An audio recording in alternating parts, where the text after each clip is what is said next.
All right, so boom, you're in the market for a Hellcat, right? You want a brand new Hellcat, fresh off the lot, fresh off the truck, brand new 2023 last call Hellcat. You want either a Hellcat Charger, Hellcat Challenger, Hellcat Durango, TRX, TrackHawk. You want a brand new Hellcat, right? Red eye, jailbreak, regular Hellcat, doesn't matter. All right, so boom, 2023 Dodge Charger Hellcat Jailbreak. Let's say you finance it, not lease it, but you're financing it for, let's say, around about number $95,000. Somehow or another, you're able to get your monthly payments down to about $1,200. So $1,200 a month. You got to have car insurance. Let's go on the low end of car insurance. I know people that are paying well into 3s and 4s, but let's just be conservative here. Low end car insurance, $288, right? Plus $288, we're already at $1,488. Okay, boom, $1,488. A lot of people can do that all day, every day, no problem. Well, you got to put gas in this car. Right now, I'm averaging 12.2 miles to the gallon in this car. If I drove this car every single day for 7 days, I'd be at the gas tank probably every 3 days, right? So let's say every third day you fill up. So 7 days in a week, every third day you fill up. So you're filling up roughly about 2 times a week. Let's say you're putting about $55. Once again, let's be conservative. 55 times 2, that's $110. Times 4 weeks in a month, assuming you're daily driving your Hellcat, $440. So we went from $1,488 plus $440. We're already at $1,928. We haven't even factored in oil changes. We haven't factored in tire rotations. That's just month-to-month expenses for owning a brand new Hellcat. Now, my question to you, once again, do you have an extra $2,000 a month that you can put towards a car? What's up, guys? It's your boy Knockout 360 here with the brand new video, man. As you can tell, I'm in a car that makes this a car vlog. You already know how it's going down when I come around. Let's get into it. I've got car content, car shows, car reviews, car mates, anything and everything car related happens on this channel. So if you're into that, make sure that you stick around. For everyone else, hit that subscribe button as well as that notification bell so that you know what's coming out and when it's coming out. So let's just talk about it, man. One question that a lot of you guys have been asking me recently is, how much does owning a Hellcat cost? And I'm gonna be blunt with you. It's fucking expensive. I'm not even gonna lie to you. It's one of those things where, and we're talking about brand new Hellcats. We're not talking about used. We're not talking about the used car market. We're strictly talking about financing a brand new Hellcat. Whether it's a Hellcat Charger, Hellcat Challenger, Hellcat Durango. I believe they're still doing Hellcat TRXs or TRX. They're not doing TrackHawks anymore, so every TrackHawk you would find will be used. But we're talking about brand new, off the truck, off the dealership lot Hellcat. And of course, I'm going to use myself as an example. Now, the numbers that I give you aren't going to be exact to the T, but they're roundabout numbers. So my situation is I own a 2023 Dodge Charger Hellcat Jailbreak. And I bought it, I ordered it, special ordered it, pre-ordered it, the whole nine, spec'd it out how I wanted to. Fresh off the truck. It had 2 miles when I bought it. You know what I'm saying? Fresh off the truck, showroom floor, and then it was mine. Mine ran, once again, I'm not going to give you exact numbers, but I'm going to give you ballpark. Let's say mine ran about 88,000, you know. Let's talk about monthly payment. Okay. Monthly payment for my Hellcat, $1,200. Gotta have car insurance, right? $1,200 already on top. That's just your monthly payment. Once again, I'm not telling you real numbers, just giving you ballpark numbers. $1,200 a month for a $90,000 car. And then you got to have car insurance. Now, whether you're with Liberty Mutual, Geico, State Farm, I don't know who you guys are with. Let's go on the low end and let's say $288. And that's on the low end. The reason I say low end is because I know people that are paying $400+ a month for car insurance on their Hellcat. But let's be conservative here. So now we're already at $1,488, right? $1,488, and that's just the car payment and the car insurance alone, right? Now, when it comes to the car payment, you guys know, like I know, you can negotiate that. There are some people that are paying 15, 16 plus, 17 plus. I've seen that. There are some people that negotiate their car payment to the point where they've got it down to, I don't know, 900, 1,000, something like that. If you're good like that, by all means. Of course, if you put a down payment down, that changes things. The more down payment you put down, obviously, the lower your payment is. But once again, these are just ballpark numbers that I'm giving you. So we're already at $1,488. You know what I'm saying? and that's the car payment and the car insurance. Let's talk about gas. So gas is subjective because I don't think anybody is daily driving this car. You can if you want to. It is a sedan. It's got a huge trunk. It serves a lot of different purposes, but let's be honest here, I'm getting 12.2 miles to the gallon. It would be stupid for me to daily this. I actually have another daily. This is my play car, my pleasure car. But if you did daily it, let's say you're driving this thing Sunday to Sunday or Monday to Sunday, 12.2 miles to the gallon, you're going to be filling up. Let's, once again, be conservative. Let's go every third day, right? Every third day you're filling up. So you're filling up Wednesday, and then you're filling up, you already got a full tank on Monday, you're filling up Wednesday, and then let's say you're filling up again, what's that, Thursday, Friday, Saturday, let's say you're filling up Sunday again. $55 a tank. You and I both know we're not going to find gas anywhere for $55, at least not a full tank, especially not in Charlotte, North Carolina. But once again, let's be conservative. 55 times 2, you're filling up twice a week. That's $110. You guys know that. Like I know that. Times 4, because there's 4 weeks in a month, $440 right there. You're putting $440 in the gas tank of this car every single month if you're daily driving it. So where we at? $1,488 plus $440. We're already at $1,900. And why is this not focusing? $1,928. And that's not even taking into account if it's the month where you got to do an oil change and a tire rotation. To my understanding, for my car, oil change is going to run me about $165. It's either $165 or $215. I'm not mistaken. At $185 or it's either $165 or $215. I don't remember because I haven't changed my oil yet. But figure $200 with the oil change and the tire rotation all in one, right? So yeah, $2,000 a month, guys, basically for a brand new Hellcat Charger, Hellcat Challenger, Durango Hellcat, which is going to be worse because I haven't seen a Durango under 6 figures. TRX, once again, I haven't seen a TRX under 6 figures. So you've got some people that are paying $1,500, $1,600, $1,700 a month. And for those guys, you're easily talking $2,100, $2,200, $2,300 a month, including gas and everything else. That's the monthly, realistically, as it pertains to what to expect when owning a Hellcat. One thing that I can honestly say that I've learned about this car is this is in no way, shape, form, or fashion a daily driver. I daily drove this car for the first week that I had it, but just because I couldn't, I couldn't put it down like I had to. And this car just tempts you to go. I have good control over my emotions, and I'm a logical guy, analytical guy, the whole nine. But when I get behind this car, I turn into something different, and it makes no sense at all what I turn into, because every single time I drive this car, every time, and I'm probably incriminating myself, I have to do 120, 130, 140 just to feel comfortable, just to feel like I drove it like it's supposed to be driven.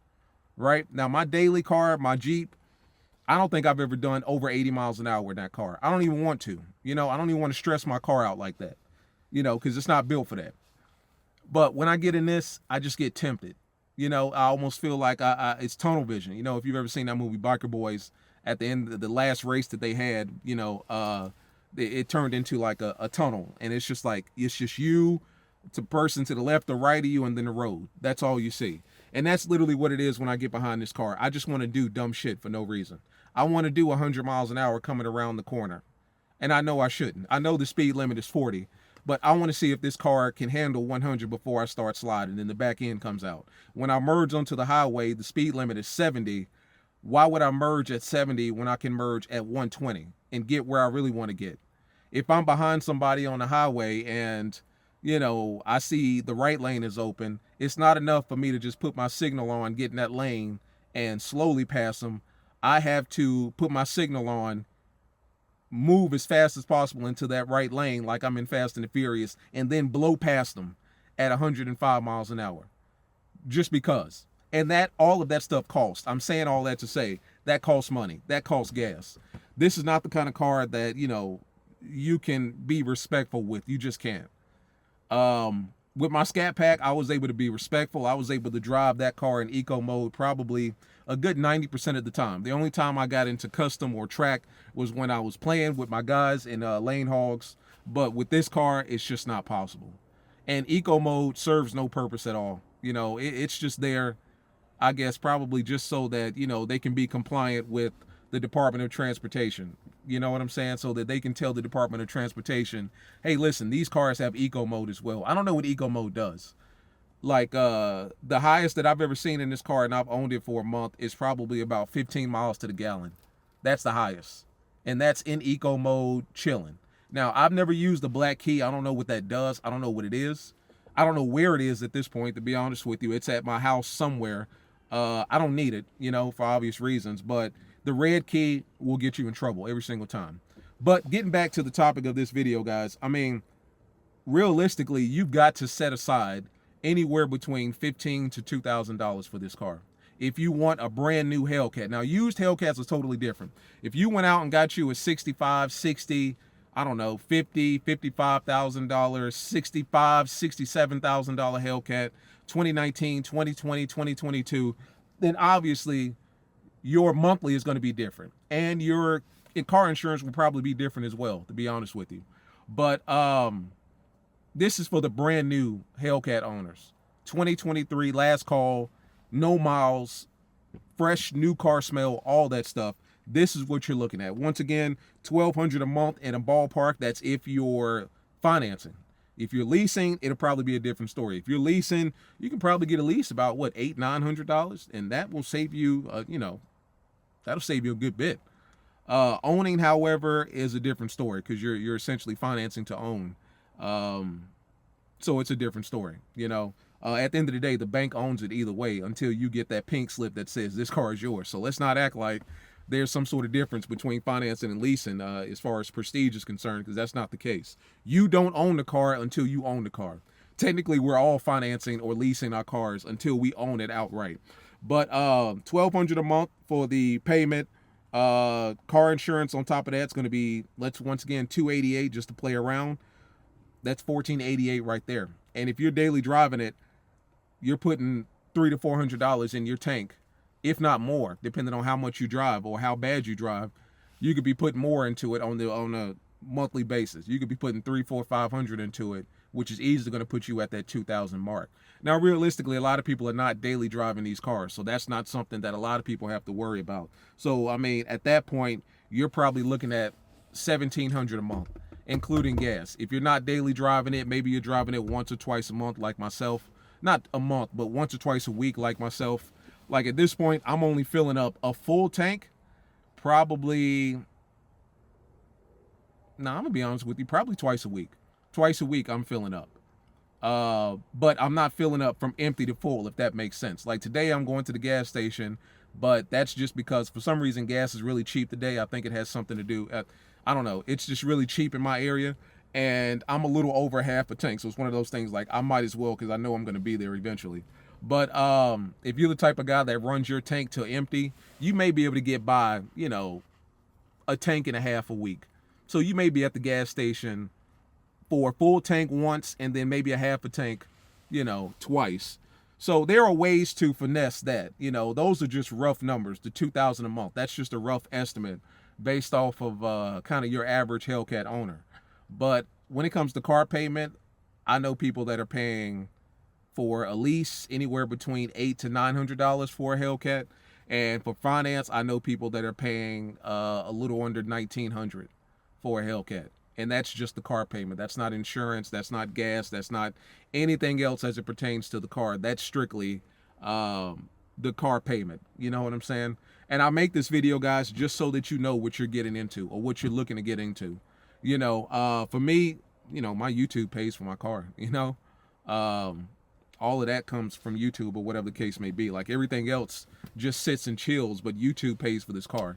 So, I mean, my situation is a little different from the average person. If it were a situation where I had $1,200 coming out of my, I guess, discretionary fund, you know, and I wasn't doing what I'm doing now as far as YouTube is concerned, I'd have to reconsider. I'd be in a Scat Pack. You know what I'm saying? I'm just being honest with you. I'd be in a wide body Scat Pack chilling, you know. But considering I do what I do and I make what I make doing what I do, the YouTube channel pays for this. So it's not that big of a deal. I'm not going to say it's not that big of a deal, because obviously I could be doing a lot more with that money on a monthly basis than putting it into an inanimate object, an inanimate metal object that's just sitting most of the time making a whole lot of noise. But everyone's situation is different. But like I said, guys, that's pretty much what you're looking at. Even if you're in the used car market, you're probably going to be paying north of, if you're financing, north of $700, $800, $900 a month.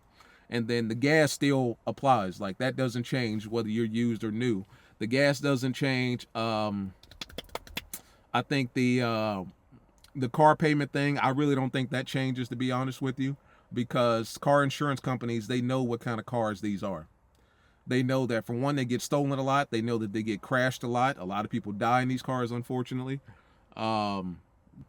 Obviously, your record plays a huge part into that.